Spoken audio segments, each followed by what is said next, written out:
Alors, officiellement, bienvenue à cette conférence en ligne via Zoom avec Nicolas Lebas, dans le cadre de notre programme culotté qu'on a tenté envers et contre tout d'adapter malgré le confinement, le virus, etc. Donc, c'est un événement qui nous tenait aussi beaucoup à cœur. On est ravis de pouvoir le faire avec Nicolas ce soir. Comme je disais au tout début, ça va durer 1h30, on va arrêter à 20h et il faut vraiment que vous puissiez poser vos questions au fur et à mesure. Je me ferai votre porte-parole et je les poserai à Nicolas. Et puis la conférence est enregistrée, elle sera publiée sur nos réseaux sociaux dans les jours à venir. Et si vous ne likez pas encore notre page Facebook, notre compte Instagram, notre page YouTube, on a un compte Twitter, on a un compte Discord aussi maintenant. Abonnez-vous et du coup suivez-nous aussi pour le restant de la programmation qui suivra dans les semaines à venir. Merci pour l'invitation. Ça m'a fait très plaisir que vous me proposiez de venir parler ce soir. Alors, je pensais initialement me trouver à la bibliothèque et pas dans mon bureau. Alors, vous voyez, vous êtes dans le bureau d'un sexologue. Je suis ravi de parler de ce thème qui me tient à cœur. Peut-être pour me présenter, bon, là, je m'appelle donc Nicolas Lebas, j'ai 36 ans. Je suis psychologue, psychothérapeute. Et c'est important de le dire parce qu'aujourd'hui, pour aborder la question du plaisir masculin et puis de sa place dans la sexualité, dans les sexualités, je vais l'aborder du point de vue avant tout justement d'un psychologue. Donc je vais essayer de vous faire rentrer dans ce que c'est mon travail, dans ce que sont mes réflexions, dans ce que sont mes échanges avec les gens qui viennent me trouver.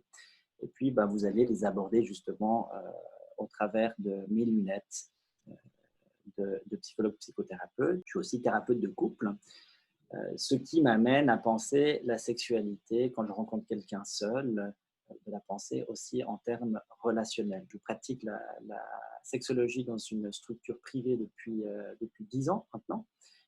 Et j'ai été formé en sexologie médicale. Donc, ce n'est pas anodin comme formation de base. Ça veut dire que j'ai regardé la sexualité dans ma consultation au travers d'une compréhension médicale. Donc, d'une compréhension qui dit voilà, qu'il y a quelque chose qui est, en guillemets, sain et normal, et puis qui dit qu'il y a d'autres formes de sexualité qui sont dysfonctionnelles ou pathologiques. Et puis ensuite, je me suis intéressé à des approches plus intérieure, intrapsychique, en particulier une approche québécoise qui s'appelle la sexoanalyse et qui donne lieu au fond à ce que je fais aujourd'hui, qui est une thérapie que j'appelle existentielle. Donc je m'intéresse à savoir comment est-ce que notre façon de pratiquer la sexualité révèle quelque chose de notre rapport au monde, de notre manière d'exister. J'aborde aussi la sexualité dans une perspective critique. Ça veut dire qu'on va penser en fait les normes qui régulent nos sexualités, nos érotismes, et puis on va essayer de les déconstruire pour voir comment est-ce qu'individuellement on se positionne dans notre intimité et comment est-ce qu'on se positionne en particulier par rapport à ce qui est normal d'un point de vue social et culturel. Et puis une fois qu'on a pu révéler cette part à la fois existentielle et normative, le dernier pan en fait du type de thérapie que je vais faire, c'est la thérapie affirmative. Donc on va aider les gens à révéler au fond ce qui est important pour eux et à se positionner dans le champ de leur sexualité. J'aimerais qu'ensemble on se questionne sur la place de la sexualité, en particulier du plaisir sexuel et encore plus particulièrement de l'orgasme dans la sexualité, dans notre société, dans nos relations, dans nos vies. Peut-être la première chose que j'ai envie de dire, c'est que, je vais citer Oscar Wilde qui disait que tout dans le monde est à propos de sexe, sauf le sexe, qui lui est à propos du pouvoir. Mais j'aime bien cette idée qui est aussi développée par d'autres penseurs, dont un philosophe que j'aime beaucoup, Paul Preciado, qui vraiment pense que le plaisir, en particulier le plaisir sexuel, conditionne énormément de nos existences, sans même qu'on s'en rende compte. Le sexe, c'est à la fois tabou, c'est à la fois omniprésent. Ça part des publicités qu'on qu'on voit sur nos smartphones, qu'on voit dans la rue, ça passe par la place de l'industrie pornographique sur Internet, ça va jusque dans nos vies intimes. Alors qu'on aime le sexe ou qu'on l'aime pas, qu'on le pratique souvent ou qu'on le pratique peu, on se questionne tous et on se positionne tous et toutes par rapport à cette question du sexuel. Donc moi, je vais vous proposer d'explorer en fait les écueils et les difficultés qui peuvent découler d'une conception normative de la sexualité comme un phénomène qui est construit, hein, quelque chose qui n'est pas naturel, mais vraiment qui est construit sans qu'on s'en rende compte autour de l'éjaculation et de l'orgasme des hommes. Alors, en gros, ça veut dire quoi? Ça veut dire qu'on va se questionner de voir comment est-ce que tout un chacun a une sexualité qui, à un moment donné, se positionne par rapport à cette question du plaisir orgasmique et en particulier de l'éjaculation. Et là, pour illustrer mes propos, puis pour essayer de les rendre plus concrets et pratiques, j'ai décidé de vous parler d'un cas clinique. Donc, je vais vous parler d'un patient. Alors, c'est un patient fictif, c'est vraiment un récit que j'ai inventé à partir de ce que j'entends dans ma pratique quotidienne, pour essayer de voir avec vous comment ça se passe concrètement dans la tête d'un homme, là, on va parler de Jack, dans ses relations avec son entourage, dans ce qu'il ressent, et donc comment il va évoluer ou pas, dans certains cas, autour de cette question de l'éjaculation et de sa place dans sa sexualité. Je vais vous parler de Jack ce soir. Jack, c'est un homme qui a 46 ans. C'est un homme qui est marié à Déborah et qui, ensemble, ont 2 enfants. Ils ont un fils qui s'appelle Théo, qui a 13 ans, et une fille qui s'appelle Laura, qui en a 10. Jacques, c'est un cadre supérieur dans une banque de la place lausannoise. C'est quelqu'un qui a un métier qui le comble, dans lequel il est très investi, qui lui prend beaucoup de temps et d'énergie, mais qui l'apprécie énormément. C'est aussi un homme sportif qui pratique beaucoup de sports d'hiver, il fait beaucoup de ski, il adore la nage aussi, donc il va essayer d'équilibrer son temps de vie professionnelle, vie familiale et vie sportive. C'est quelqu'un aussi qui a une vie sociale riche, il a beaucoup d'amis, il a des gens qu'il voit très régulièrement, des amis de longue date, mais il a aussi une facilité dans les contacts sociaux. Il aime la culture, il aime bien la musique, il va souvent voir des concerts. C'est quelqu'un qui s'intéresse aussi à la vie culturelle. Bon, Jacques, comme peut-être vous le pressentez, c'est un homme qui incarne une certaine forme de réussite.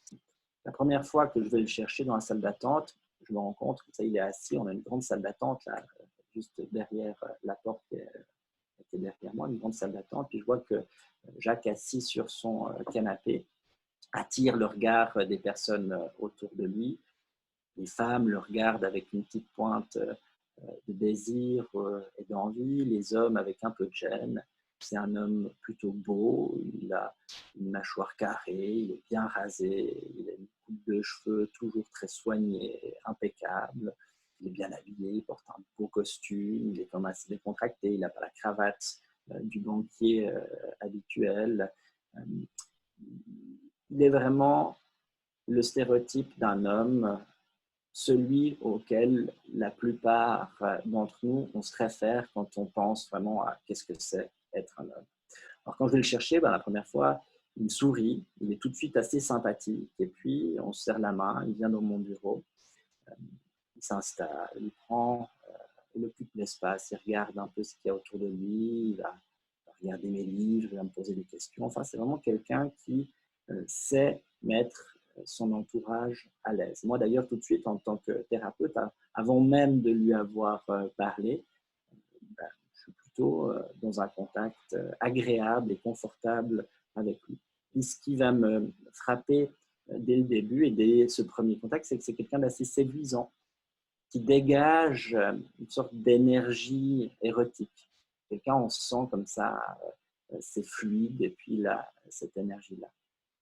En fait, quand je le vois, c'est impossible pour moi de deviner pour quelles raisons il se trouve dans mon cabinet. D'ailleurs, c'est même bizarre en le voyant de dire mais qu'il a un problème ou qu'il a une difficulté qui l'amène à venir me trouver pour consulter.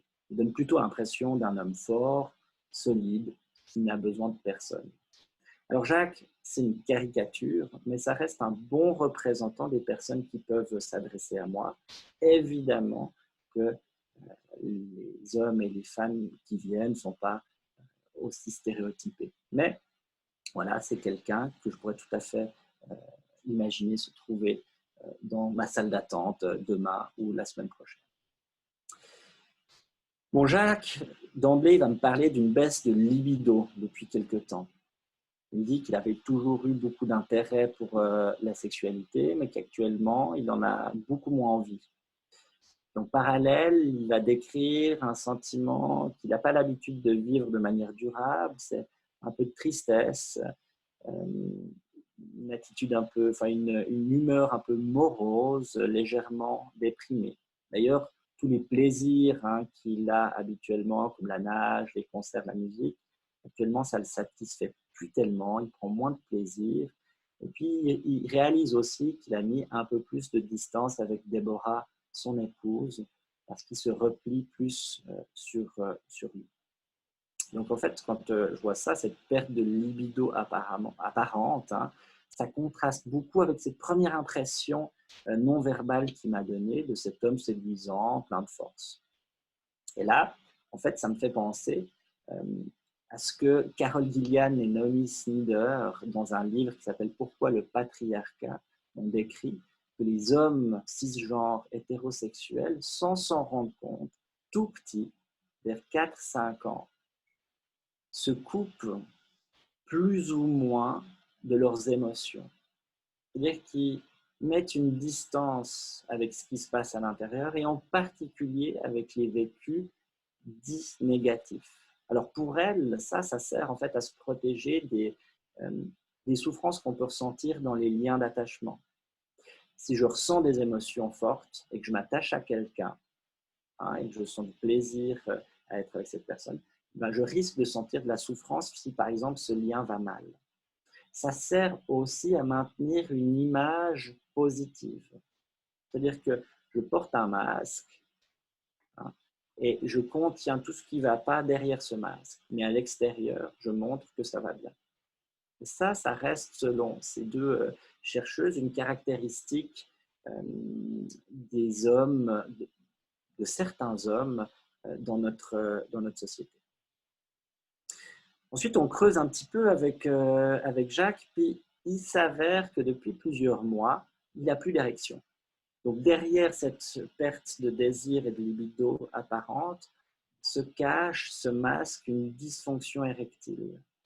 Alors, ce n'est pas n'importe quelle dysfonction érectile, c'est une dysfonction érectile relationnelle et secondaire. C'est-à-dire que jusqu'ici, il a toujours eu des bonnes érections, ça a toujours bien fonctionné. Et puis, il ne s'est jamais trop posé de questions. Puis là, depuis quelques mois, ça commence à gripper. Donc, il va se demander qu'est-ce qui lui arrive. Et lors de chaque rapport sexuel avec Déborah, l'érection vient, puis ensuite disparaît. Ce qui met à chaque fois un terme au rapprochement sexuel parce que Jacques se retrouve dans un état de stress assez important. Il se sent impuissant. Déborah, elle ne dit pas grand-chose, ça ne semble pas trop la déranger. Elle lui dit même que ce n'est pas grave et puis que ça va passer. Mais pour Jacques, c'est vraiment très fort. Ils se sont profondément remis en question par cette panne. D'ailleurs, quand on commence à creuser, qu'on parle de dysfonction érectile, la première chose qu'il va dire, et c'est important pour moi de relever ça, il va parler de panne. Comme si en fait c'était la mécanique corporelle qui était entravée, comme s'il y avait un problème. Puis le but de la thérapie, c'est de faire repartir la machine.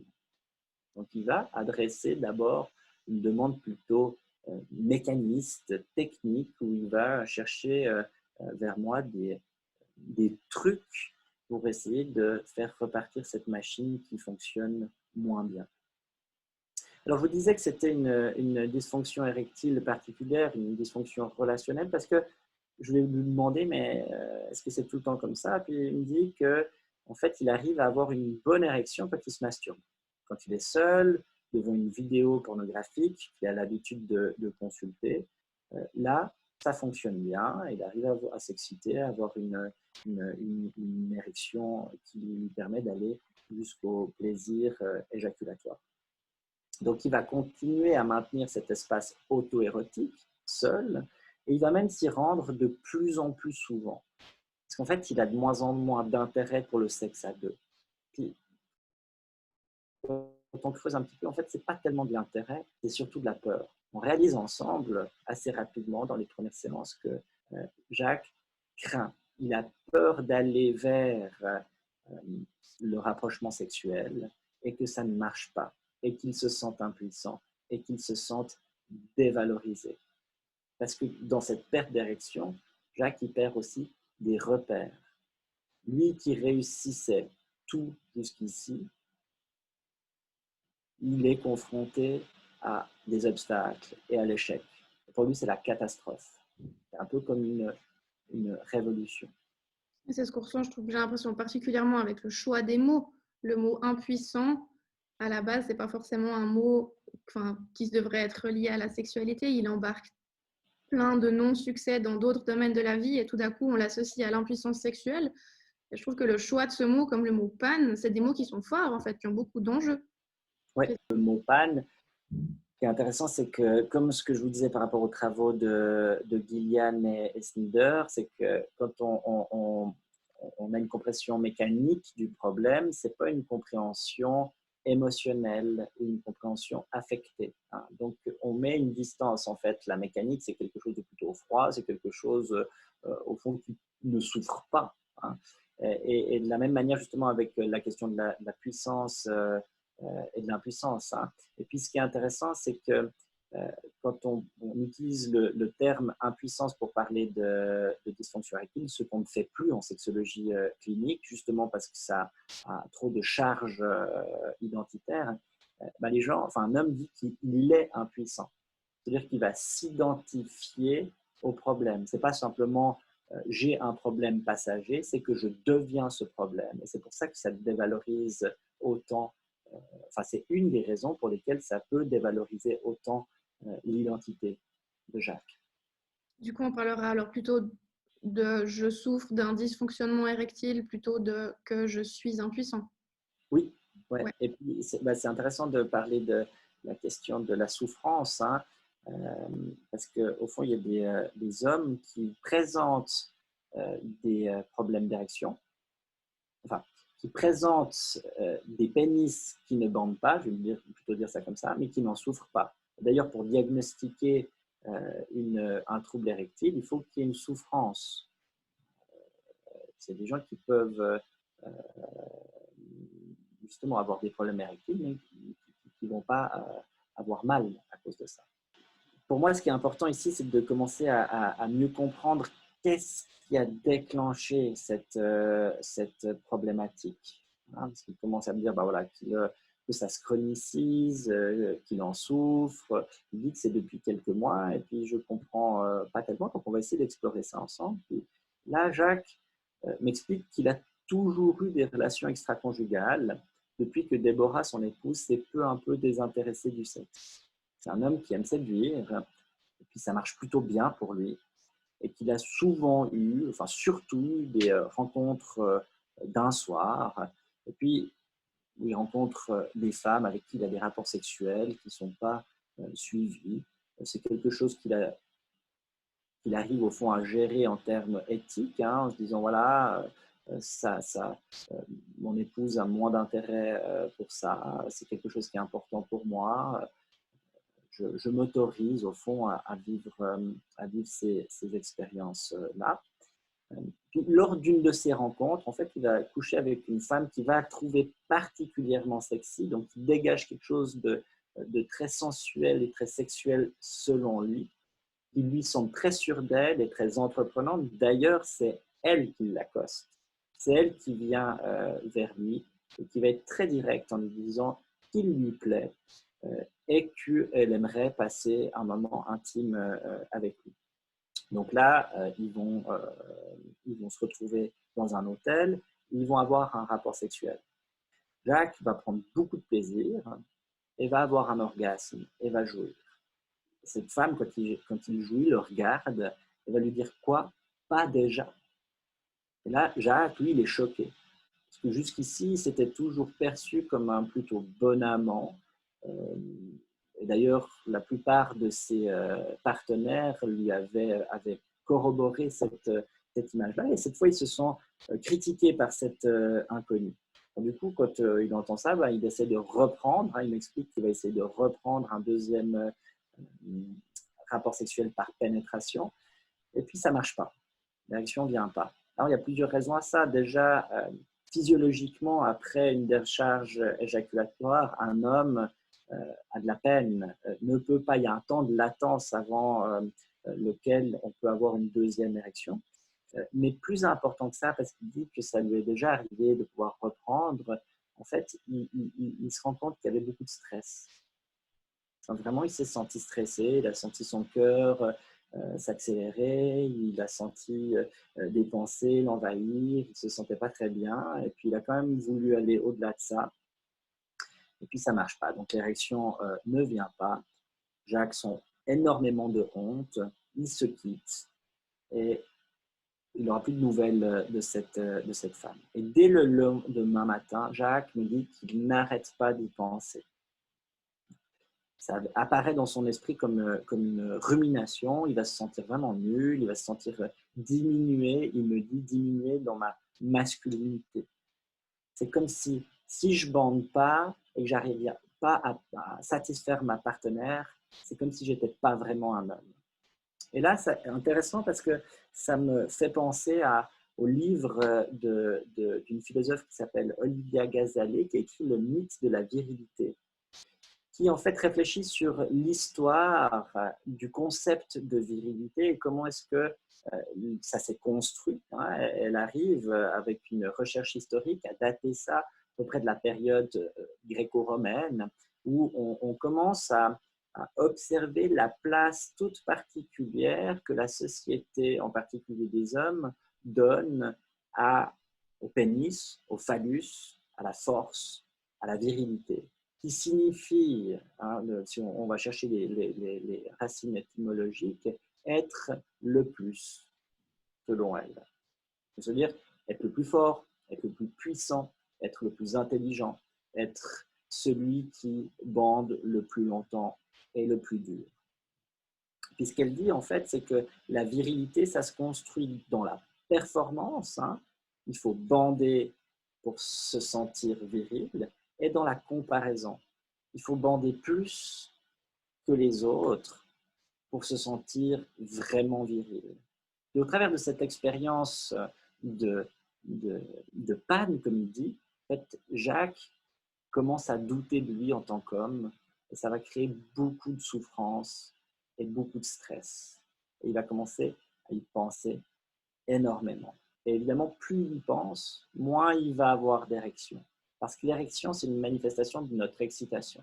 Alors, demandez-vous, hein, pour les hommes, par exemple, qui nous écoutent, est-ce que de vous demander si vous êtes très viril, est-ce que vous demandez si vous allez bien bander ce soir en ayant peur que ça marche pas, est-ce que c'est excitant? Eh bien, pour la plupart d'entre nous, et surtout ici pour Jacques, c'est pas excitant. Au contraire, c'est anérogène. Hein, ça va plutôt entraver le processus excitatoire et ces pensées négatives vont générer du stress physiologique. Et le stress physiologique, ça coupe l'excitation.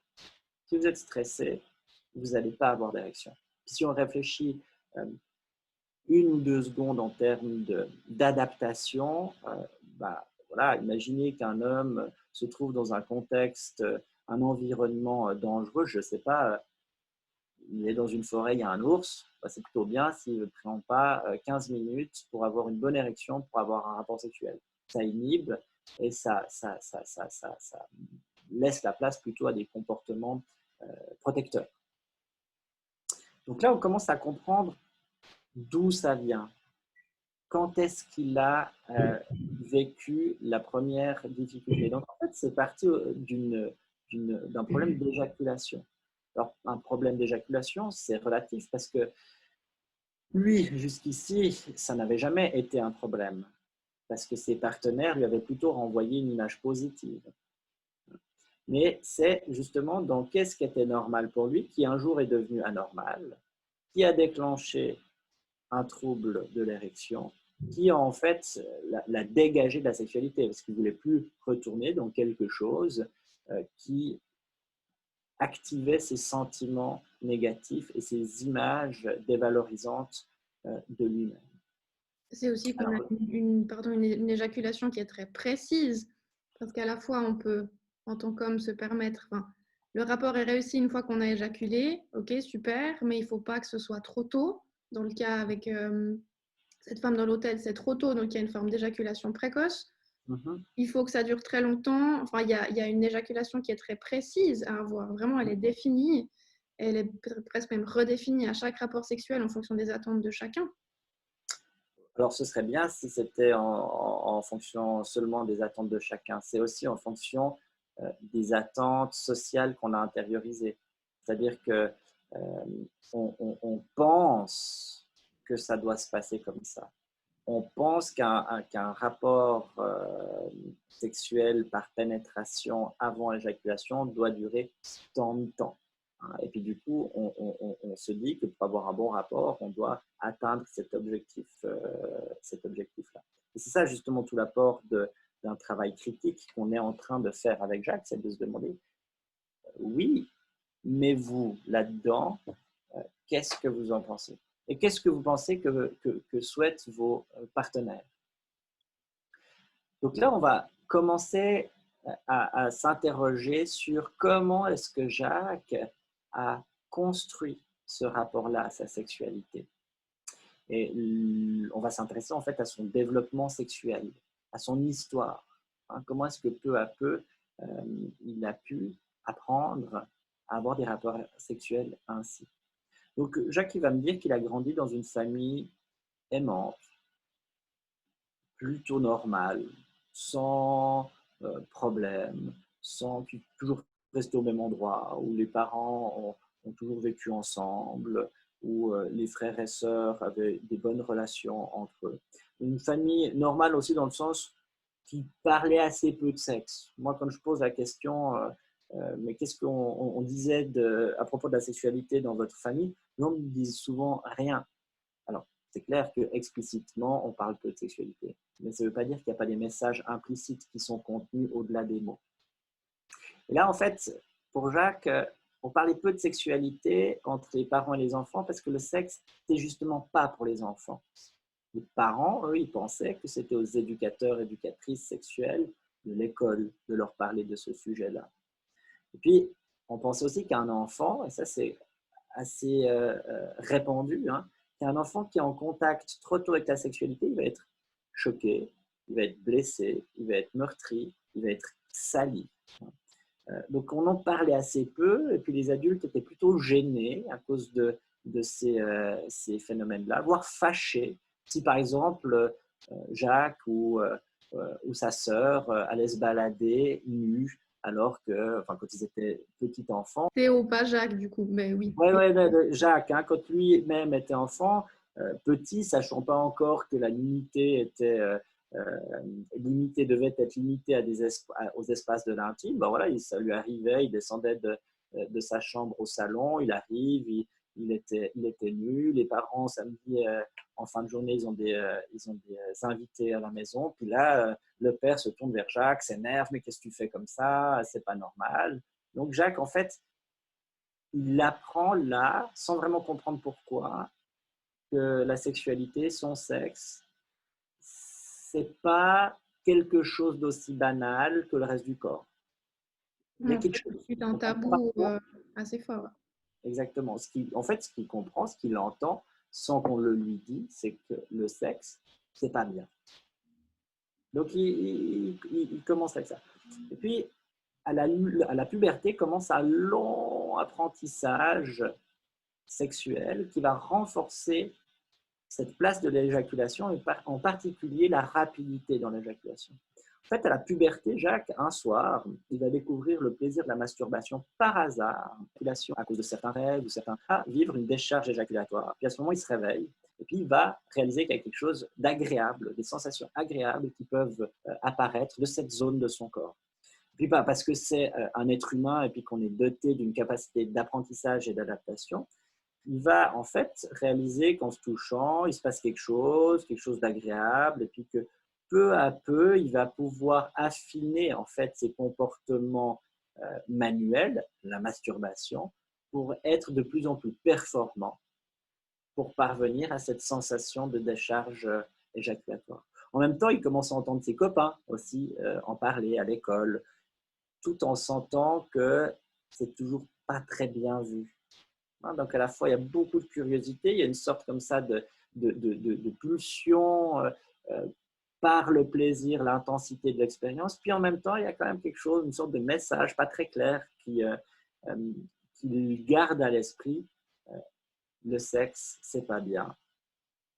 Donc, il va apprendre là, à ce moment-là, ce que c'est l'orgasme. Et puis, peut-être ce qu'il faut avoir à l'esprit, c'est que dans les années 60, un gynécologue qui s'appelle William Master et puis une psychologue qui s'appelle Virginia Johnson, à propos desquelles il y a eu une série assez connue qui est sortie ces dernières années, ont étudié en laboratoire ce qu'ils ont appelé la réponse sexuelle humaine. Alors, ils vont observer, vraiment en laboratoire, des gens qui vont avoir des rapports sexuels. Et puis, ils vont essayer de comprendre et de modéliser comment ça se passe. Donc, ils appliquent vraiment un regard scientifique, une recherche scientifique à la sexualité. C'est une des premières fois que ça arrive dans la médecine occidentale. Puis, de leurs travaux va découler une proposition justement d'un modèle pour décrire la sexualité en 4 phases. Alors, ils vont dire qu'en fait, il y a une phase d'excitation, une phase de plateau où l'excitation monte, l'orgasme, et puis ce qu'ils appellent la résolution. C'est cette phase après. Et en fait, eux, ils se sont beaucoup intéressés au corps. Donc vraiment, comment le corps se modifie, le rythme cardiaque, l'afflux de sang dans les tissus génitaux, comment est-ce que la vulve va se modifier sous l'effet de l'excitation, comment est-ce qu'il y a une lubrification différente, comment est-ce qu'après l'orgasme, le sang va sortir justement des corps caverneux du pénis et puis que le pénis va redevenir flasque, mais aussi comment est-ce qu'il va y avoir des modifications au niveau des pupilles, enfin, tout un tas de manifestations corporelles. Et ce modèle, il est extrêmement utile. Il est vraiment très utile, il est très simple, et il est un peu imprégné comme ça la conscience collective. C'est-à-dire que tout le monde arrive un peu à avoir une image plus ou moins précise, pas forcément avec ces noms-là, mais avec ces étapes-là. En fait, ici, la science médicale, elle est venue renforcer, créer une vérité.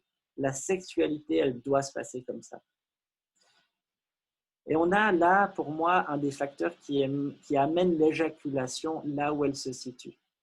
C'est-à-dire que dans leur modèle, en fait, ça s'arrête, la phase de résolution, elle vient après cette éjaculation. Alors, peu après eux, il y a une autre chercheuse américaine qui va introduire la notion de désir, parce que vous voyez, en fait, pour eux, ça commence à l'excitation, ils ne pensent pas au désir, c'est très peu psychologique, en fait, comme modèle, c'est très mécanique. C'est d'ailleurs une des critiques qu'on leur fait, c'est que c'est très mécanique et c'est très androcentré, donc c'est très centré sur comment ça devrait se passer pour un homme. Dans la réalité, en fait, de nombreuses femmes et puis probablement de nombreux hommes. Et là, je pense par exemple au travail de Martin Page, que je crois qu'il viendra aussi nous parler. Mais en fait, maintenant, il y a de plus en plus de personnes qui commencent à remettre en question cette finalité de l'orgasme. C'est-à-dire que peut-être, en fait, ce qui est cool dans la sexualité, c'est de se désirer, c'est le plaisir sensuel, donc le plaisir qu'on peut tirer de nos sens, c'est l'excitation. C'est peut-être tout un tas de choses, et c'est pour ça que beaucoup de femmes, et là il y a des études qui nous le montrent, au fond, beaucoup de femmes dans des couples hétérosexuels ne vont pas forcément jusqu'à leur orgasme, parce qu'il y a d'autres choses qui peuvent les satisfaire, et aussi parce que peut-être le rapport par pénétration c'est pas le meilleur acte sexuel pour stimuler les zones érogènes de la vulve et du vagin. C'est bien connu que la plupart des femmes qui sont en relation hétéro dans les statistiques, clairement, les femmes jouissent moins par pénétration vaginale que par exemple dans des relations homosexuelles entre femmes, où là, du coup, la question de la pénétration est aussi moins essentielle. En tout cas, à première vue, ça change aussi vraiment énormément.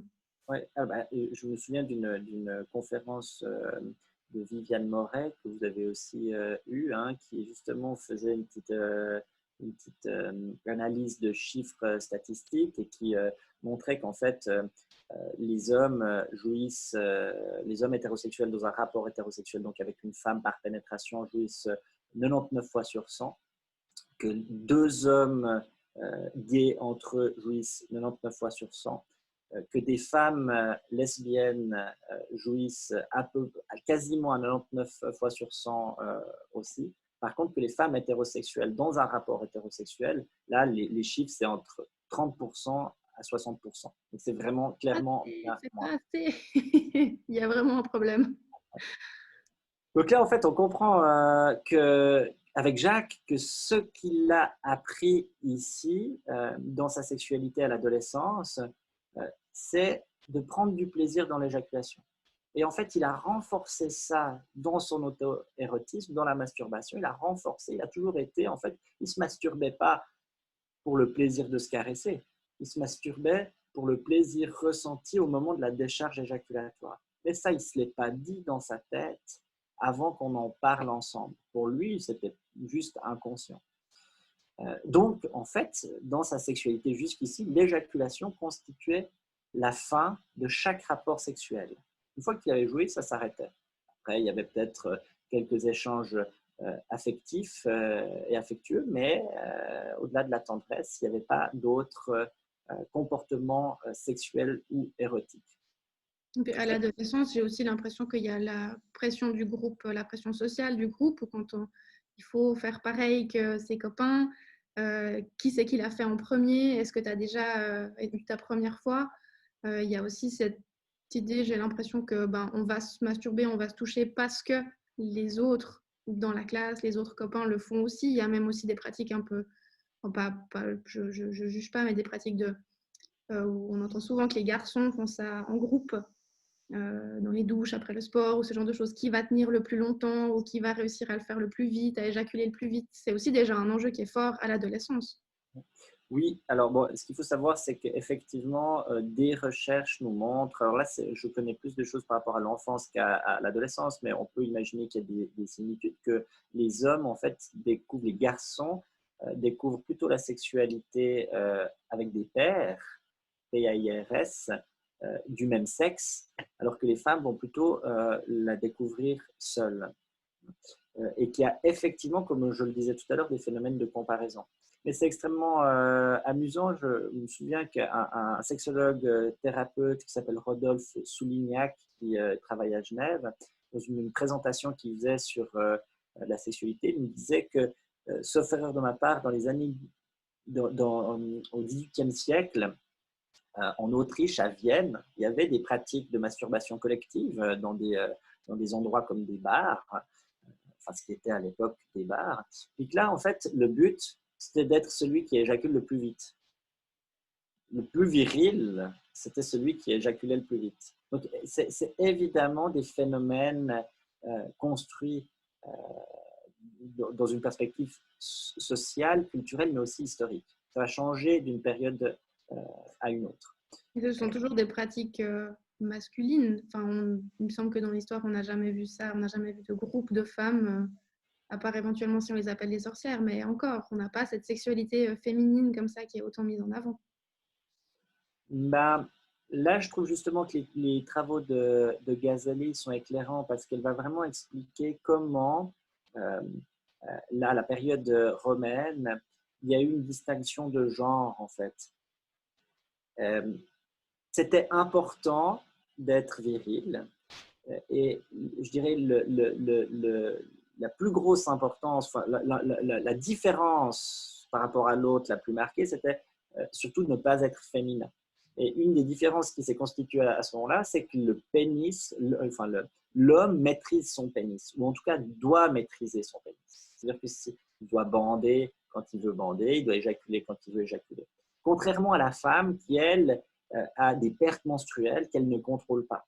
Hein. Et puis il y avait quelque chose comme ça de l'homme qui était associé avec le contrôle, avec la force, avec la solidité, avec quelque chose, une posture beaucoup plus stoïcienne. Et puis des femmes qui étaient plus molles, qui étaient plus dans le laisser-aller, dans la perte de contrôle et de maîtrise. Et donc là, on peut bien imaginer déjà la place de l'érection, la place que joue la perte de l'érection, ou en tout cas la non-érection, alors que l'homme détenteur du pénis souhaite en avoir une. Donc, il y a pour elle, en tout cas, quelque chose qui s'est construit vraiment dans la virilité au travers de la performance sexuelle. C'est important, c'est pas que qui a la plus grosse voiture, c'est aussi qui a la meilleure érection. Et c'est une des raisons, selon elle, pour lesquelles il y a beaucoup dans les groupes de pères d'hommes à l'adolescence, par exemple, hein, quand il y a une phase de construction identitaire forte, pourquoi la sexualité prend beaucoup de place et pourquoi est-ce qu'on se demande qui a déjà eu des rapports sexuels avec telle ou telle personne. D'ailleurs, c'est intéressant de voir qu'il y a là ce qu'on appelle un double standard. Pour les hommes à l'adolescence, c'est hyper chouette et hyper cool d'avoir eu un rapport sexuel tôt. Par contre, pour les jeunes femmes, c'est beaucoup plus ambivalent. Une jeune femme qui a des rapports sexuels trop précocement, elle risque d'être taxée de fille facile, hein, et d'être dévalorisée pour ça. Alors que pour les hommes, c'est quasiment toujours plutôt valorisant. Là maintenant, on a compris un peu comment est-ce qu'il a appris ce rapport à la sexualité, puis on va se demander maintenant comment est-ce qu'il maintient ça en place. Et puis on va aller chercher ce qu'on appelle les facteurs de renforcement. Puis on voit que Jacques, lui, il a une longue expérience de séducteur. Jacques, il était déjà à l'adolescence un homme qui plaisait aux femmes et qui a toujours su comment les aborder. Il a toujours été plutôt sympathique, attentionné, il faisait toujours attention à ses partenaires. Il en a eu de nombreux, hein, des partenaires ponctuels, mais aussi des relations de couple avant Déborah, son épouse. Puis d'ailleurs, quand il a des rapports sexuels avec une femme, il prend toujours du temps pour lui donner du plaisir. Hein. Il s'est fait un point d'honneur d'ailleurs à ce qu'elle jouisse avant qu'il jouisse. Et ça a marché parce qu'il est plutôt à l'écoute au fond de ces femmes. C'est pour ça qu'il a été très surpris de cette critique qui lui a été faite par cette femme. Mais c'est aussi un peu insidieux parce que s'il part du principe qu'il doit toujours les faire jouir, leur donner du plaisir avant le sien, ça renforce cette idée un peu inconsciente que le point névralgique de la sexualité, là, même relationnelle, c'est son éjaculation. C'est-à-dire que ça définit non seulement sa sexualité, mais ça définit aussi la sexualité de ses partenaires. Et très souvent aussi, le but pour une femme va être de faire jouir son homme. Très souvent, Ouais. on a cette idée-là aussi où voilà, elles n'ont pas une préférence pour elles-mêmes jouir et avoir du plaisir, mais elles auront réussi l'acte si l'homme a éjaculé. Et ce sera terminé parce qu'après, il va s'endormir et autres. Et c'est souvent c'est valorisant pour une femme, mais c'est aussi souvent, et là on le voit d'ailleurs un peu avec Jacques et Déborah, c'est pas que pour le plaisir, c'est aussi pour que ça s'arrête. Parce que d'ailleurs, en fait, entre eux, ce qui est intéressant quand ils en parlent, c'est qu'ils se sont rencontrés quand ils avaient 25 ans, ils étaient tous les deux jeunes, ils étaient beaux, ils se sont rencontrés à l'université.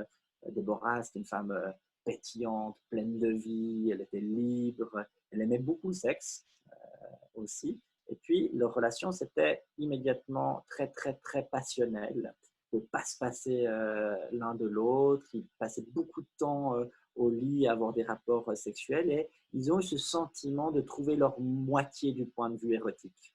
Ça collait parfaitement, c'était parfait. Elle le séduisait, ils jouaient beaucoup la séduction entre eux deux. Et puis avec le temps, avec les deux enfants, la sexualité, elle s'est un peu posée comme ça. Ils ont créé des routines, des habitudes, ils ont commencé à avoir une sexualité qui se répétait. Et c'est normal, hein, parce que quand on est ensemble depuis 20 ans, eh ben, on ne peut pas se réinventer tous les jours. Puis peu à peu, Déborah elle a commencé à se désintéresser du sexe, selon Jacques. Elle jouait de moins en moins avec lui, elle venait moins fréquemment le chercher. Et ça a généré de la frustration chez lui. Puis ensuite des conflits, parce qu'il ne gérait pas très bien sa frustration. Donc, quand il était frustré, il venait avec de la colère, plutôt faire des reproches. Et ils se disputaient parce qu'ils faisaient moins l'amour ensemble.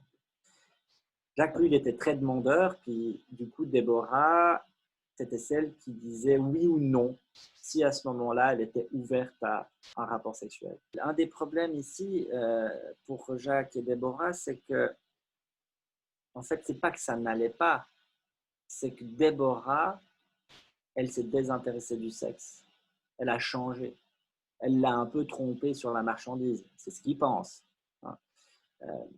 Mais en même temps, ils faisaient l'amour le soir, après le boulot, après le repas, après les enfants, après le film ou la série.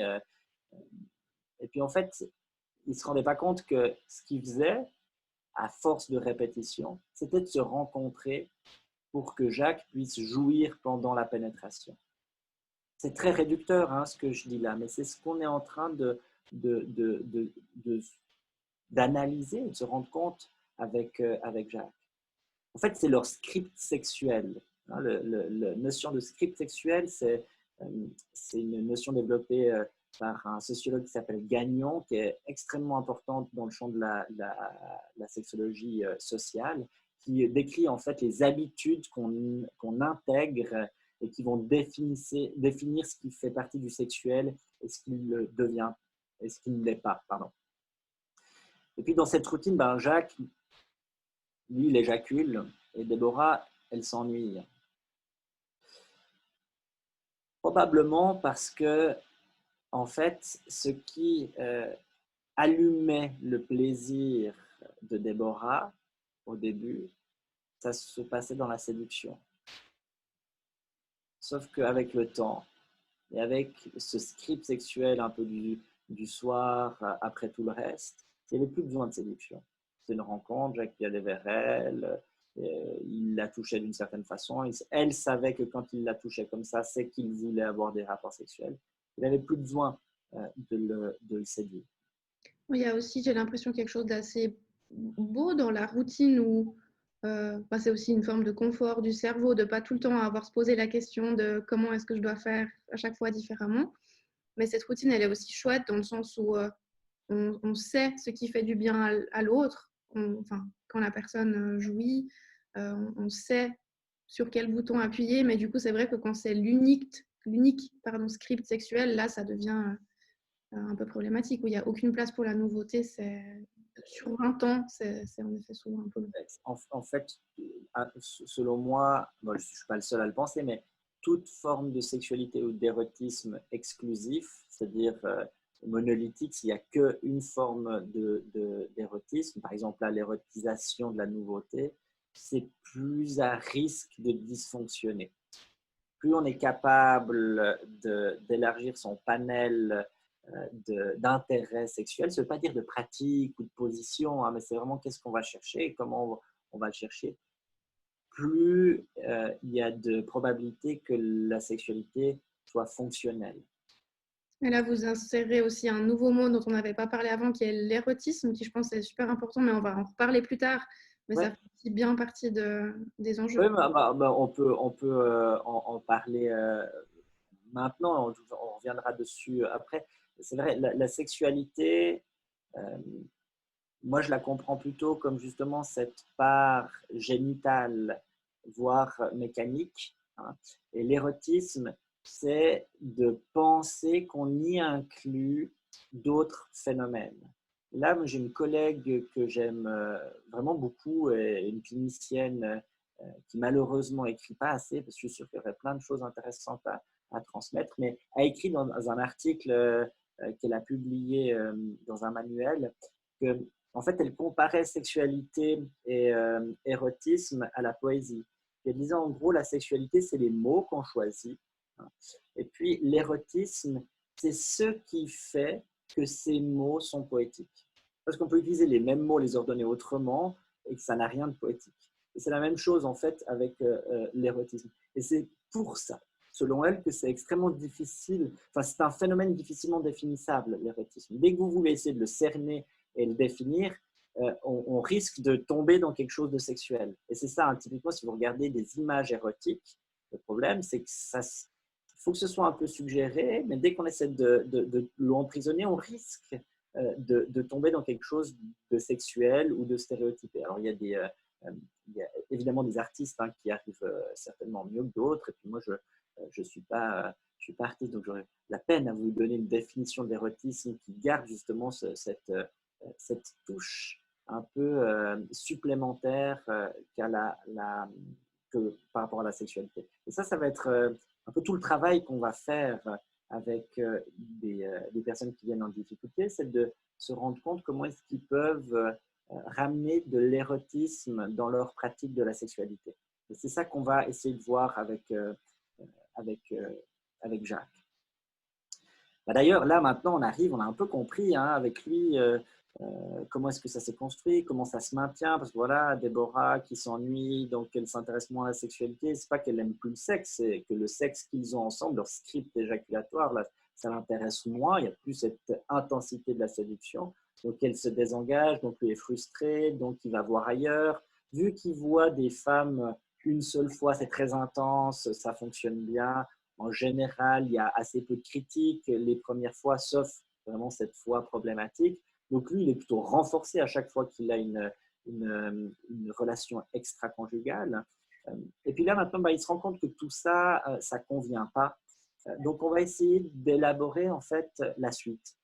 Puis on va se dire, comment est-ce qu'il peut devenir pas comme avant, hein, comme au début de leur sexualité, mais comment est-ce qu'il peut devenir comme après? Inventer une sexualité originale. C'est compliqué parce que quand vous voulez revenir à comme avant, vous savez ce que c'était. Sauf que si vous y êtes plus, c'est que ça ne marchait pas. Donc, il faut vraiment essayer d'inventer quelque chose de différent. Donc là, ce qu'on va faire, c'est qu'on va essayer d'aller penser avec lui, mais quels sont les ingrédients vraiment importants de sa sexualité. Et là, moi, je compare en fait ça à la cuisine. Si on va manger un plat, on peut aimer le plat, mais on peut aimer le plat parce qu'à l'intérieur, il y a certains ingrédients. Et avec ces ingrédients, vous pouvez inventer une nouvelle recette. Et c'est un peu le travail, le projet, le programme qu'on se donne avec Jacques. Le but ici, c'est d'utiliser des ingrédients qui étaient coincés dans des normes, hein, qui devaient faire comme ça, non pas parce qu'il voulait vraiment faire comme ça, mais parce qu'il avait appris que c'était normal de le faire ainsi, pour en faire quelque chose à sa sauce. Et si possible, à une sauce co-construite avec Déborah. Donc, quand on commence un peu à travailler dans cette perspective existentielle, et puis qu'on va chercher vraiment les noyaux les plus importants de la sexualité, enfin, son expérience, sa pratique de la sexualité, on voit trois choses chez Jacques. On appelle ça des angles morts parce que c'est souvent inconscient en fait. Si moi je vous demande c'est quoi les ingrédients de votre sexualité, sauf si vous avez déjà beaucoup réfléchi là-dessus, vous n'y avez pas un accès direct. C'est plutôt des choses où il faut prendre le temps, c'est souvent dans la relation avec quelqu'un d'autre qui nous fait aller regarder un tout petit peu, un peu à droite, un peu à gauche de ce qu'on regardait habituellement, qu'on va les découvrir. Et lui, on va voir trois choses. Une qu'on a répétée plusieurs fois aujourd'hui, c'est que l'éjaculation, c'est une expérience très intense, qui calme et qui apaise.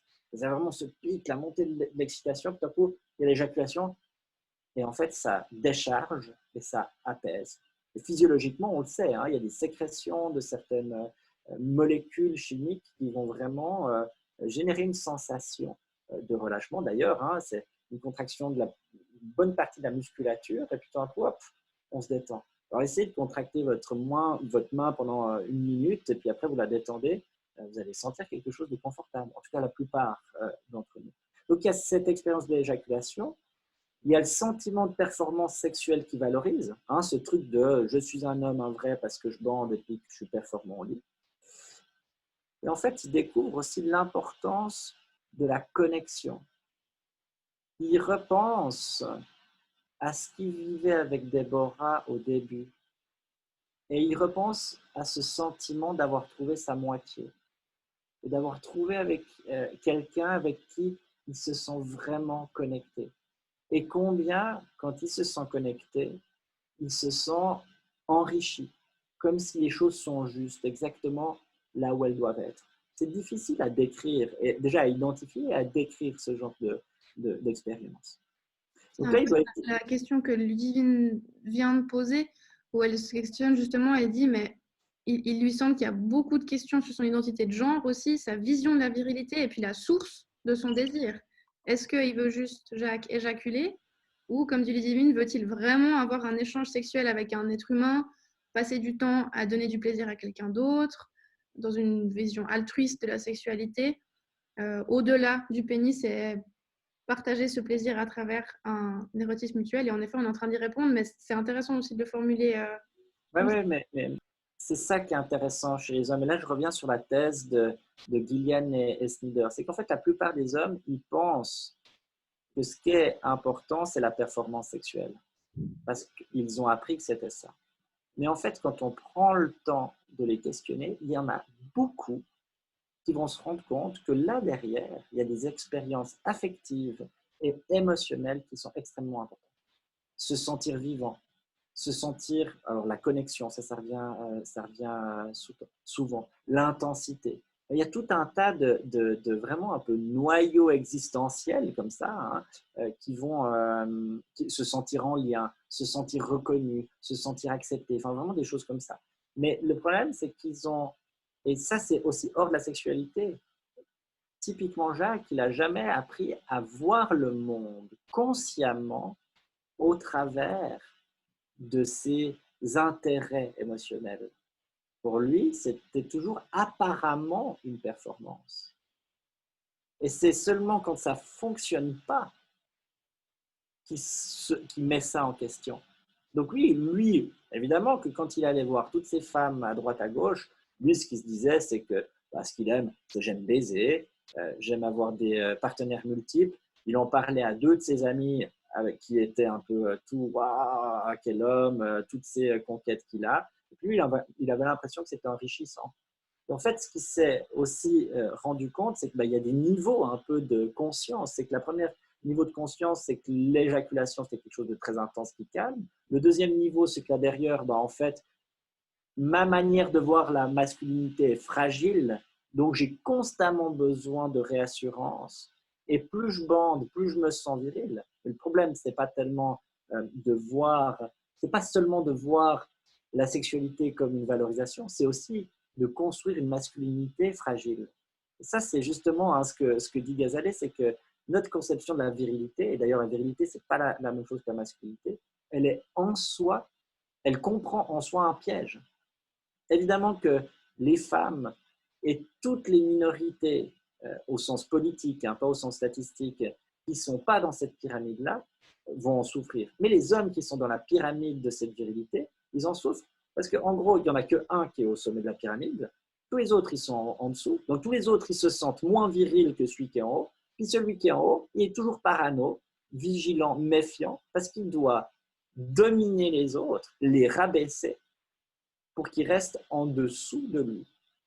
Donc, en fait, le problème là, ce n'est pas seulement le lien entre sexualité et masculinité, c'est aussi comment est-ce que la virilité est construite dans la tête de beaucoup d'hommes.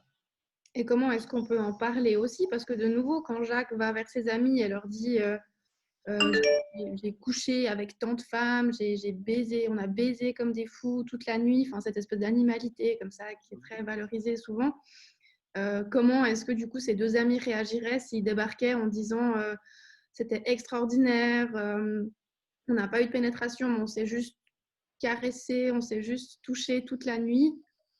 Très probablement que la réaction des deux amis va être un peu d'étonnement parce que ce pas des pratiques qui sont de nouveau valorisées dans l'espace social, en tout cas masculin, parce que c'est des pratiques censées plutôt être féminines parce que émotionnelles, intérieures, etc. Il y a beaucoup d'hommes qui comprennent pas. Enfin, moi, je me souviens aussi de mon expérience au début de travailler en sexologie et de voir plein d'hommes différents, de pas comprendre en fait quand ils parlaient du plaisir de l'excitation. C'est-à-dire qu'il y avait des hommes en fait ce qu'ils aimaient, c'était s'exciter, se masturber pendant des heures, mais pas le moment de l'excitation. voire même enfin, de l'éjaculation, donc il pouvait même arrêter avant. C'est vraiment une remise en question fondamentale. Donc, effectivement, c'est compliqué. Mais ce qui est intéressant, c'est en se sentant déprimé et triste, Jacques, il est connecté à son monde intérieur, à son émotivité, à ses fragilités, dans le bon sens du terme. La fragilité, ce n'est pas de la faiblesse, c'est vraiment la part de notre humanité qui sent des choses et qui sent des choses qui peuvent l'ébranler. Et en fait, en sentant ça et en réfléchissant sur comment est-ce qu'il a construit typiquement sa masculinité au travers de la pratique sexuelle, c'est là qu'il consolide son identité. Parce que peu à peu, il se rend compte que ce qui est important, ce n'est pas le nombre de partenaires ou d'éjaculer après tant de temps. Ce qui est important, c'est de sentir ce qui a de l'importance pour lui. Hein, on va vraiment, là, on passe dans la partie affirmative de la thérapie, c'est en fait pour vous, et là, vraiment, il y a un moment donné où il se rend compte que ce qui a le plus de sens et ce qu'il aimerait vraiment pouvoir vivre, c'est ce qu'il a senti avec Déborah au début de leur sexualité. Alors moi, je lui dis, mais vous n'allez pas pouvoir revivre exactement la même chose, parce que ça c'est évident, on ne peut pas revenir en arrière. Par contre, on va pouvoir essayer de réfléchir avec lui à comment est-ce que vous pourriez favoriser ça. Là, il y a deux pistes. Bon, d'ailleurs, on invite Déborah qui vient une fois en séance pour réfléchir avec lui. Donc, lui, il va pouvoir révéler toute son émotivité, tout ce qu'il a ressenti, une partie de ce qu'il a élaboré, pas tout, parce que c'est des choses qu'il veut garder dans son intimité personnelle, mais il va pouvoir en parler. Et en fait, il se rend compte que de parler de sa tristesse et de sa vulnérabilité, ça n'amène pas Déborah à s'éloigner, parce qu'en fait, on a peur de ça, hein, souvent. Au contraire, ça crée de l'intimité émotionnelle et ça crée un sentiment de lien plus fort. Et donc, ils parlent ensemble, ils définissent deux pistes. Alors, comment se sentir très connecté? Alors, la première piste, c'est d'avoir une sexualité plus consciente. C'est-à-dire que quand on va avoir un rapport sexuel ensemble, on va décider d'être conscient de ce qui se passe et pour essayer de se sentir connecté, parce que ça, ils le définissent a priori, hein, il va falloir le faire puis voir si ça marche ou pas, ils vont décider d'avoir des rapports sexuels où ils se regardent dans les yeux tout au long du rapport sexuel. Alors ici, l'important, ce n'est pas de bander, ce n'est pas de pénétrer, ce n'est pas d'éjaculer, c'est vraiment de maintenir ce contact visuel profond. Alors ils vont dire que c'est gênant par moments, ils vont dire que des moments, ils ont rigolé, mais Jacques, il va pouvoir dire qu'il a à nouveau effleuré ce sentiment de connexion. Dans une vision un peu tantrique de la sexualité, c'est un mot qui revient pas mal en ce moment, qui est un mot assez à la mode, c'est un peu ça que vous voulez... Alors moi, je n'utilise pas ce mot-là parce que je ne connais pas très bien cette approche, cette philosophie, et puis j'aurais pas envie de la dénaturer. Alors, de ce que j'ai pu en entendre, oui, en tout cas, il y a ce phénomène de la conscience hein, qui est mis en avant. Il y a aussi ce phénomène du contact. Mais après, il y a d'autres approches, le slow sex, par exemple, les approches de mindfulness. Il y a une technique qui s'appelle le centric focus en sexologie, qui est vraiment basée là-dessus. Alors, pas forcément sur le regard, mais sur la conscience du mouvement, des caresses. Mais ça, c'est vraiment... Alors, moi, je les oriente un tout petit peu, je leur donne des pistes, mais c'est eux qui vont inventer ça. Et c'est extrêmement important parce que pour développer ce comme après, il ne faut pas que ça vienne de moi, parce que là, ce serait reproduire une sorte de norme, même si ce n'est pas une norme sociale, c'est une norme thérapeutique. Mais il faut que ça vienne d'eux, hein, en prenant en compte justement ces ingrédients importants.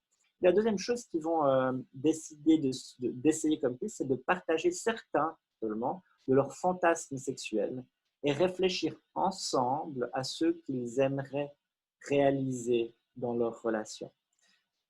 En faisant ça, en fait, même s'ils ne passent pas à l'acte, c'est-à-dire que ce truc un peu fou, ce scénario un peu fou qu'ils auraient voulu essayer, ou ce scénario hyper excitant qu'on utilise quand on se masturbe seul, ils ne vont peut-être même pas le vivre dans la réalité. Par contre, de le partager, de te dire ce truc que j'ai toujours gardé en moi parce que le sexe, c'est pas bien, puis il y a des parties qui doivent rester secrètes, c'est montrer, c'est témoigner d'une grande confiance en l'autre et d'une grande sécurité dans le lien. je me sens suffisamment en sécurité avec toi pour te dire quelque chose dont je ne suis pas fier. Parce que la sexualité, elle a toujours un peu cette espèce d'ambivalence où elle est vendue partout, mais en même temps jugée énormément. Et souvent, les gens, quand ils partagent ça, l'autre, bon, voilà, ok, bon, d'accord, fine, c'est pas si amoral que ça. Mais c'est le fait de le révéler, d'accord. Et là, ils vont vraiment expérimenter ces questions de jardin secret, d'intimité, de partage, qu'ils le fassent ou non. Du coup, ils vont essayer de mettre ça en place. Puis, ce qui est assez intéressant, c'est que rapidement, l'éjaculation et l'érection ne sont plus un problème et ne sont plus au centre de leur sexualité. Alors, ils me disent qu'en fait, quasiment à chaque fois, il y a pénétration. Quasiment à chaque fois, il y a érection. Il y a éjaculation, pénétration et éjaculation. Mais il n'y a plus cette importance. Parce que ce que Jacques s'est rendu compte, et là où Déborah l'a su, et ce qui serait intéressant, c'est que Déborah puisse proposer aussi ce qui est vraiment important pour elle, c'est qu'ils peuvent se rencontrer et se sentir connectés l'un à l'autre. Ce que vous dites aussi en sous-texte, c'est vraiment cette idée de retrouver son propre imaginaire sexuel, à la fois le sien et aussi celui avec le ou la ou les partenaires. C'est difficile, je trouve, de retrouver un vrai imaginaire sexuel à soi qui ne soit pas basé sur les représentations qu'on a, c'est-à-dire souvent la pornographie, les films, etc. C'est, je trouve, assez difficile de se distancier de ça. Donc, comment peut-être trouver d'autres modèles, d'autres imaginaires? Alors, pour moi, il y a deux choses. Alors, la première chose, je vais faire un peu de militantisme ici. Évidemment que c'est important d'investir du matériel érotique anormal, qui sort de la norme hétérosexuelle mainstream. Parce que on peut fantasmer, enfin c'est difficile de fantasmer ce qu'on ne peut pas penser et ce qu'on ne peut pas voir. Alors voir, ce n'est pas le seul sens, hein. Vous pouvez lire, vous pouvez écouter du matériel pornographique ou érotique. Donc c'est évident que plus vous allez avoir de sources d'inspiration, plus vous allez pouvoir enrichir votre érotisme. Par contre, vous pouvez regarder, on peut regarder exactement la même vidéo pornographique, et puis ensuite on va analyser ensemble ce que vous avez regardé. Peut-être que vous allez regarder le visage de l'homme sur une femme, en particulier, qu'est-ce que vous lisez dans son regard, qui pourrait être « je te désire à tel point que j'arrive pas à faire autrement qu'à te prendre sauvagement ». Puis moi, peut-être que ce que je vais regarder, c'est la taille de la poitrine de cette femme qui me renvoie à telle ou telle chose de mon histoire. Donc, je dirais que même la sexualité, en fait, mainstream, elle peut nous dire quelque chose de nos différences. Le problème, c'est que ça prend du temps pour aller à la recherche de ces éléments très individuels. Et alors, souvent, en fait, c'est dans l'interaction avec quelqu'un d'autre qu'on va pouvoir le voir. C'est comme si on regarde, si moi je vais me promener toujours dans la même forêt, je risque de passer toujours par le même sentier, je risque de regarder toujours les mêmes arbres. Si on va se promener les deux, vous allez peut-être me dire, ah là, vous n'avez pas vu le sentier, on pourrait s'engager ici. Et c'est vrai que dans la relation, alors ça peut être dans une relation de couple, mais là, par exemple, moi, dans mon travail, c'est surtout dans la thérapie, c'est dans la relation qu'on va pouvoir vraiment co-construire des nouveautés. Ouais, typiquement aussi, quand on sort justement des sentiers battus, c'est souvent des démarches qui font peur, qui sont hors de cette routine, justement. Puis on a une question qui est venue en privé pour parler de l'orgasme prostatique. Et je trouve que c'est quelque chose qui vient gentiment, qui est en train d'être de plus en plus abordé, mais qui a des enjeux aussi très très forts en termes de genre, de qui pénètre, qui est pénétré. Alors qu'en fait, apparemment, la jouissance provoquée par ce type d'orgasme, apparemment, serait supérieure à celle de l'orgasme classique. Mais oui, mais alors l'orgasme prostatique, c'est vrai que maintenant c'est connu, ça commence à être de plus en plus documenté, que c'est une zone érogène masculine qui peut déclencher des sensations très fortes, avec l'avantage par rapport à la joculation qu'il peut y avoir des orgasmes multiples parce qu'il n'y a pas forcément de décharge éjaculatoire, donc pas ce phénomène physiologique qui fait que la machine corps, hein, là je réutilise le mot de Jacques, s'arrête. Maintenant, le problème, c'est que la prostate, pour la stimuler, ça passe par une pénétration, une stimulation anale. Et que dans la tête de beaucoup d'hommes, la stimulation anale, c'est pour les gays ou pour les femmes, mais ce n'est pas pour moi. Parce que si, oh mon Dieu, j'apprécie ça, qu'est-ce que ça veut dire de moi en tant qu'homme dans ces stéréotypes de genre? Donc, effectivement, je pense que c'est extrêmement important de pouvoir en parler, vraiment de discuter de ces possibilités et puis d'aller un peu aussi justement challenger les hommes autour de ces craintes identitaires. Hein. Qu'est-ce que ça veut dire? Est-ce que je suis moins masculin si j'apprécie que ma partenaire mette un doigt dans mon anus ou qu'on achète un sextoy pour obtenir ce type de plaisir? Alors, en fait, ce qui est aussi étonnant, je trouve, c'est que même dans aussi les relations homosexuelles entre hommes, parfois, on entend souvent la question de qui est actif, qui est passif, et on retrouve en fait aussi finalement ces rapports de domination, alors qu'il y a aussi pénétration souvent. Oui. La citation de Oscar Wilde, je l'aime bien parce que d'une part, il dit que tout est sexuel, mais il dit que le sexe, par contre, c'est toujours une question de pouvoir. Et ça, je suis assez d'accord.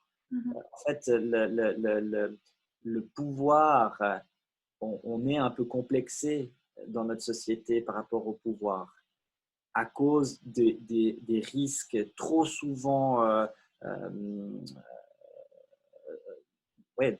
trop souvent présents d'abus de pouvoir, en fait. Mais une des dimensions typiquement existentielles qui ressort souvent, c'est le sentiment d'avoir le pouvoir ou le sentiment de ne pas l'avoir et d'être soumis et enfin de pouvoir lâcher prise. Et puis ça, en fait, c'est dans l'érotisme des hommes et des femmes qu'on le retrouve. C'est pas... alors, a priori et apparemment, c'est plutôt très genré, mais quand on prend le temps d'analyser plus en profondeur, en fait, on va retrouver ça chez tout le monde. Et de manière aussi très saine dans tout ce qui est des pratiques BDSM, sans que ça pose un problème. Du moment qu'il y a un consentement et aussi une discussion sur ces enjeux, ça peut aussi tout à fait être OK. Disons que c'est même à mon avis, une des pratiques les plus saines d'une sexualité qui jouit des rapports de pouvoir. Parce que c'est clair, c'est décidé à l'avance, c'est contractualisé, c'est très éthique, c'est extrêmement éthique, donc ça prend vraiment en considération le respect de l'autre, tout un tas de valeurs. C'est beaucoup plus problématique, les enjeux de pouvoir, quand on n'en parle pas. Dans la sexualité de beaucoup de couples, en fait, on ne dit pas trop, si par exemple j'ai envie j'ai envie de te pénétrer, on va passer de la caresse masturbatoire à éventuellement du sexe oral, puis après la pénétration, sans forcément demander, mais est-ce que maintenant tu as envie de... Alors que dans une pratique BDSM, il y a ce cadre. Ça ne veut pas dire que dans tous les scénarios, ça va se jouer, mais c'est quand même pensé. C'est en tout cas beaucoup plus clairement pensé, avec moins de complexes que dans d'autres formes de sexualité. Sur ces questions de pouvoir, je terminais cet après-midi l'ouvrage de Martin Page et puis vraiment j'ai noté deux de ces phrases. Une où il dit « On voit bien que la sexualité n'est pas une affaire de plaisir, sinon les femmes seraient moins pénétrées et les hommes le seraient davantage. » Et un petit peu plus loin, en parlant toujours de la sexualité, pour un truc qui est censé être du plaisir, la sexualité trimballe quand même énormément de douleur, de tragédie, de mépris et d'horreur. Sans doute parce que le but de la sexualité n'est pas en premier lieu la jouissance, mais bien plutôt la perpétuation, la domination et des lois sociales. Bien résumé. On va peut-être juste encore prendre la question de Ludivine. On est 5 minutes avant la fin, donc n'hésitez pas aussi les autres à poser vos questions. Est-ce que dans ce genre de cas, c'est possible de commencer à déconstruire la place de l'homme dans la société à partir de la sexualité, qui est quand même un domaine très intime et qui contient beaucoup d'émotions? Ou faudrait-il partir d'un point plus large, socialisation, mythe de la virilité, féminisme, etc. Dans le cas de ma pratique, moi je pense, et je peux le faire de manière assez claire avec les patientes que je vois, c'est que moi je pense que vraiment la thérapie sexologique, elle a un rôle politique à jouer autour de cette déconstruction normative. Maintenant, la demande, elle est sexuelle. Donc, si moi, je m'en vais travailler sur la construction socio-identitaire de la personne, c'est-à-dire vraiment que je sors de ces questions érotiques et sexuelles d'emblée, en fait, la personne, elle va venir faire une séance, puis elle va arrêter parce qu'elle elle aura l'impression qu'on ne fait pas ce pourquoi elle est ici. Par contre, évidemment que dans ce type de processus, on va questionner ces enjeux-là. Alors, ça ne veut pas dire que toutes les personnes qui viennent me trouver vont faire une introspection sociologique, comme dit Didier Ribon. Vraiment, on va se demander où on est positionné sur l'échiquier social et politique. Mais je pense que si on ne le fait pas, on ne peut pas vraiment se demander qu'est-ce qui nous plaît dans la sexualité.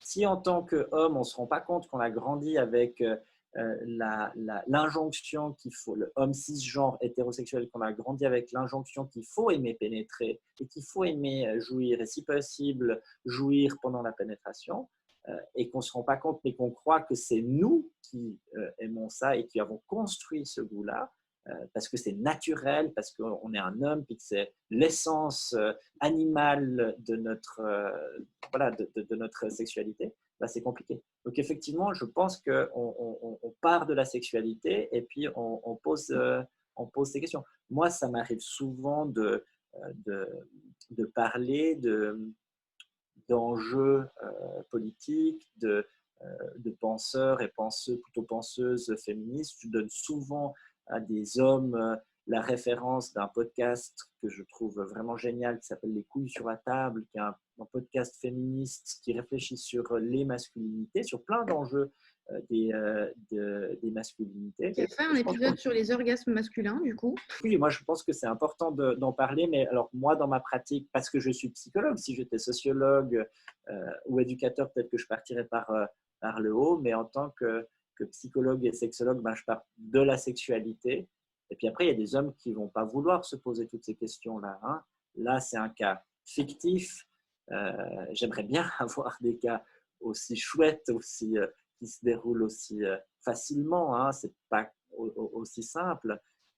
Mais après, oui, effectivement, il n'y a pas tous les hommes non plus qui sont ouverts à ça et puis qui sont d'accord de réfléchir à ça. C'est pour ça que je ne conviens pas à tous les hommes qui ont des problèmes de dysfonction sexuelle. On va juste terminer parce qu'on arrive juste à la fin avec la question de Kate. Elle dit « Il me semble que désirer l'autre et se sentir désiré est déjà un érotisme important pour la relation. » Le désir, c'est extrêmement important. C'est une part aphagique de la sexualité qui a été pensée un peu après, quelques années après les travaux de Master and Johnson. Le désir, comme le dit Esther Perel, en fait, c'est cet élan qui nous fait aller vers l'objet désiré. Et évidemment que c'est extrêmement important dans l'érotisme parce que sans désir, c'est difficile de créer du rapprochement, en fait. Hein. Le désir, il est souvent au service d'un rapprochement. Et puis, bah, c'est intéressant parce qu'il y avait les deux pans, moi je trouve, du désir. Il y a la désirabilité, c'est le fait, l'expérience d'être désiré par quelqu'un. Et puis la désirance, qui est plutôt le fait de désirer quelqu'un. Et puis, traditionnellement, et de manière de nouveau stéréotypée, on attribue plutôt la désirance aux hommes qui désirent, qui vont vers les femmes, qui veulent.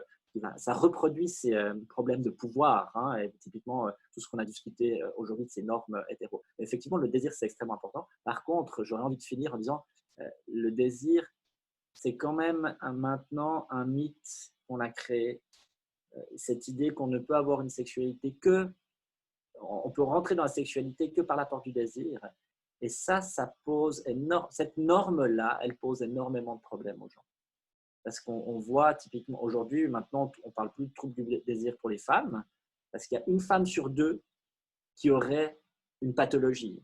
Hein, des statistiques internationales montrent que c'est extrêmement répandu chez les femmes. Et on ne peut pas considérer qu'une maladie existe si elle touche une personne sur deux de la population mondiale. Donc, il faut vraiment faire attention à cette question du désir. Je pense qu'elle est très importante dans beaucoup de sexualités, mais elle ne doit pas être la sexualité, si elle se réduit à la question du désir, c'est comme si on a une sexualité que basée sur la nouveauté. On risque au bout d'un moment de ne plus avoir de sexualité du tout.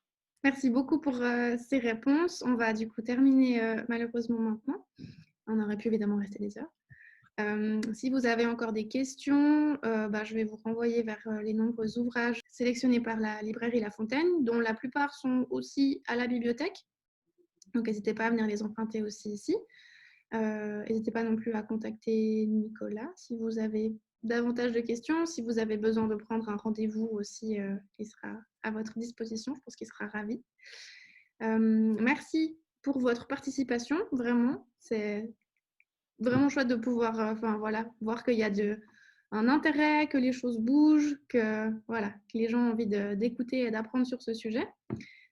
Suivez notre programme culotté sur notre site internet. Et puis, du coup, Martin Page, comme c'est dit sur la discussion, il devait venir en avril, mais il n'est pas venu. On est en train de checker une date pour le semestre prochain. Donc, en complément, ce sera un très, très bon complément à toutes ces discussions qu'on vient d'avoir. Et je vais rendre bientôt, maintenant que je l'ai fini, Au-delà de la pénétration de Martin Page à la bibliothèque. Donc, vous pouvez le réserver dès maintenant pour vous ruer dessus une fois qu'il sera de nouveau dans nos rayons. Merci. Merci beaucoup. Je vous souhaite à toutes et tous une très très bonne soirée. Continuez à parler de sexualité, de sexe avec le plus de monde possible et on vivra dans un monde meilleur tout prochainement. Merci beaucoup. Bonne soirée. Belle soirée. Au revoir. Au revoir.